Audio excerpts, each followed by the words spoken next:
Hey, how's it going, everybody? So, I wanted to do something a little bit differently here. This is a article from Autoblog.com, and basically, I'm sorry you can't see this first part here. My camera's in the way, but basically, it's about the GMC Sierra Denali, and they just rip into this truck so hard. I mean, it's pretty brutal, and I'm surprised more people aren't talking about this.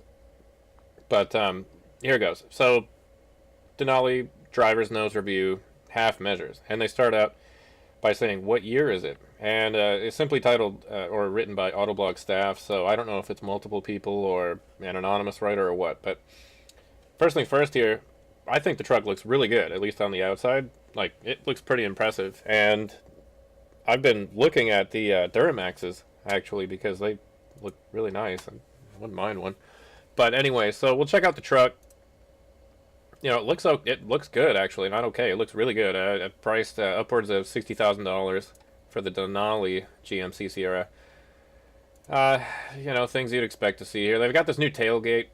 It does all sorts of flippy, paddly stuff. Anyway, keep going. Wow, close up of the headlights. Keep going. Let's get to the interior, because this is what they really harp on here. They say that the interior is just not there. So, there's the steering wheel. Here's the knobs, controls, heat, a little bit of the radio there, some of the buttons here. This is a fully spec'd out model, obviously. I don't know, it looks okay, but I think the problem is they haven't updated it, and it's pretty much exactly like the last generation interior. Uh, Having said that, though, it still looks okay. It looks nice on the inside, but they just get brutal with this thing. So let's go on down to the article here.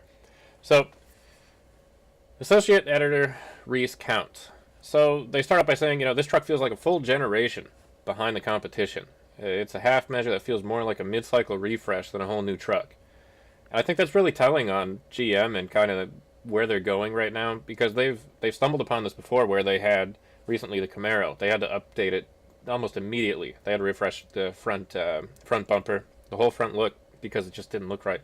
Wasn't selling. A few years before that, they had, I think it was right around 2012-13, Chevy Malibu, and they released a new model, and they had to do a refresh almost in the same year. It was so bad. The sales were just doing horribly. So anyways, going on here, basically he's saying it feels like it's a full generation behind the competition. That's giving Ram a ton of credit right now. That's much needed for them. We know Chrysler isn't doing all that well, but Ram could definitely benefit from some positive press.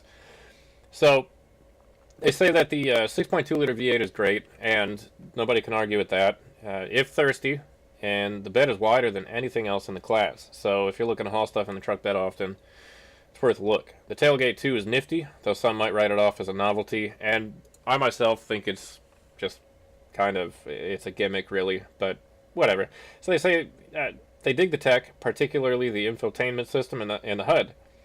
Ram might brag about its giant touchscreen, but they think, or this writer thinks, that they prefer the GMC's user interface. And I think that's saying a lot, because I loved the Ram stereo interface, whatever you want to call that thing.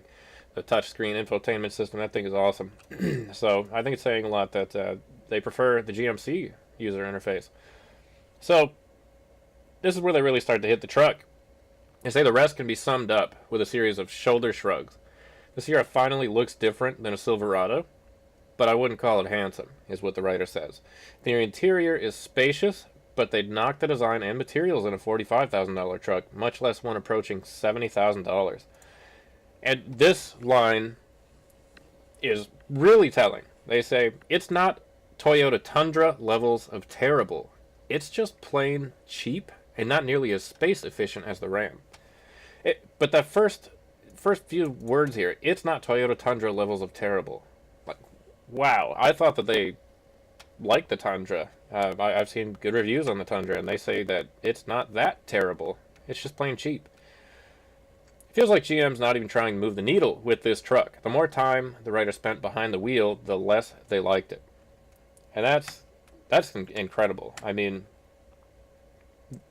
they despise driving it more and more each time they get behind the wheel. So assistant editor Zach Palmer says he got to spend a lot of seat time in this 2019 GMC Sierra Denali. And he came away generally unenthused by GM's most luxurious truck. He says, "We harp a lot about how expensive pickup trucks are these days, and this one's near $70,000 price tag is just the same. When you step inside a similarly spec'd Ram, it feels like it's worth its price. When he steps out of a Silverado and into a more expensive Sierra, he wants it to feel like it's money well spent." And I'd have to agree with him there. I mean, you're buying the premium truck. The entire reason GM didn't kill GMC off back in after the '08 financial crisis was because they had done a survey, and GMC buyers said that their next likely truck to buy would have been an F-Series pickup.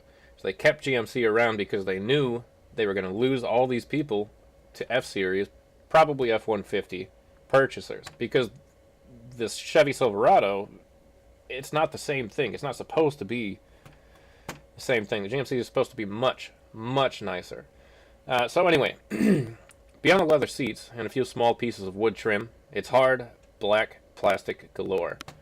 What makes it all the more frustrating is that GM has most of the tech and features it needs, such as a solid infotainment, 360-degree camera, wireless phone charging, and the rear camera mirror is genuinely awesome, they say. The presentation just comes off as dated from the start. It's a shame, the writer says, because they have a strange affinity for how this truck looks from the curb. The sharp angles, brash styling, and tough truck attitude is appealing to the writer. And same to me. I think the truck looks brilliant. He likes stomping on the gas and letting the 6.2-liter torque monster, as he calls it, under the hood loose. But man, do you pay the price for using that engine. Over a few hundred miles of driving, I ended at a dismal 15 miles per gallon, and that is pretty bad. Reading on the trip computer. The saddest part of this was knowing these were mostly highway miles. And so he says right here, he's not doing a bunch of city driving, mostly highway miles and still only 15 miles per gallon on the trip computer. And we know that trip computers aren't perfect, and he was probably in the high 13s to mid 14s as far as miles per gallon go if he hand calculated it, actual mileage. GM's trick cylinder deactivation technology didn't translate into noticeable savings for this writer, but maybe one has to drive it like a Prius to realize those gains. What does one to do when an F-150 pulls up next to you and revs their puny turbo V6, though? Sarcasm. And so, yeah, there's a little bit of sarcasm, though. We all know the EcoBoost F-150s, the V6 EcoBoost F-150s are quick. Nothing to scoff at there. But talking about the trick cylinder deactivation technology, so basically what he's talking about is GM, they can turn off every cylinder except for one cylinder. And each time it turns off now, as you're cruising down the highway, it'll shut off whichever cylinders it doesn't need. It could be 2, 3, 4, 5, 6... 7 cylinders, one cylinder. It can turn off any cylinder. It's great. And it's really sad to see it's not getting any better MPG than a regular old GMC Sierra, Silverado, whatever you want to call it. Ride quality. Ram's got it. GM does not, the writer says. The most applicable description of the Sierra Denali's ride would be that it's average. You won't go home feeling rejuvenated and refreshed, but neither is it teeth-shattering. It's a truck. Don't expect anything more or less. And I have to agree with that, honestly. He says he actually used the bed of the truck for a truck thing, too. Instead of tying a Christmas tree up onto the roof, he was able to just toss one in the bed. I myself did the same thing this year.